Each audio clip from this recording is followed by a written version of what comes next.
രാവിലെയും വൈകുന്നേരമുള്ള ദിക്റുകളിൽ മനസ്സമാധാനം കിട്ടാൻ വേണ്ടിയൊരു ദിക്റുണ്ട്. ആ ദിക്റ് സൂറത്തു തൗബന്റെ അവസാനത്തെ ആയത്താണ്. അതായത് തുടക്കത്തിൽ ഓതി വെച്ചത്. സുഹൃത്തുക്കളെ, ആ ഒരു വചനം മതി.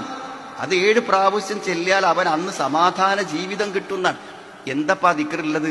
വഖുൽ ഹസ്ബിയല്ലാഹു ലാ ഇലാഹ ഇല്ലാഹു അലൈഹി തവക്കൽതു വഹുവ റബ്ബുൽ അർശിൽ അളീം.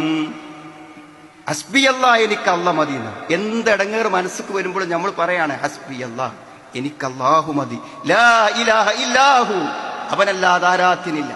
ഏത് പ്രതിസന്ധികളെയും പരിഹരിക്കുവാൻ പറ്റുന്ന അഭൗതികമായ കഴിവും ശക്തിയുമുള്ള ഈ പ്രപഞ്ചത്തിന്റെ രക്ഷിതാവായ അള്ളാഹു, ജീവിച്ച് ഹയ്യായുള്ള അള്ളാഹുവിൽ വിശ്വാസമുള്ളിടത്തോളം കാലം എനിക്കവൻ മതി.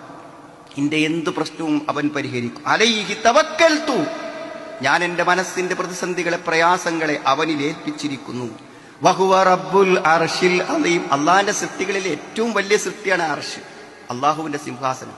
അതിനെ സൃഷ്ടിക്കാൻ കഴിയുന്ന നാഥന് പരിഹരിക്കാൻ പറ്റാത്തതൊന്നുമില്ല. അതുകൊണ്ട് ഹസ്ബി അല്ലാ, എനിക്കല്ല മതി എന്ന് പറയുമ്പോൾ മനസ്സിലുള്ള ഏത് വേദനകൾക്കും അത് ആശ്വാസം നൽകുന്നു.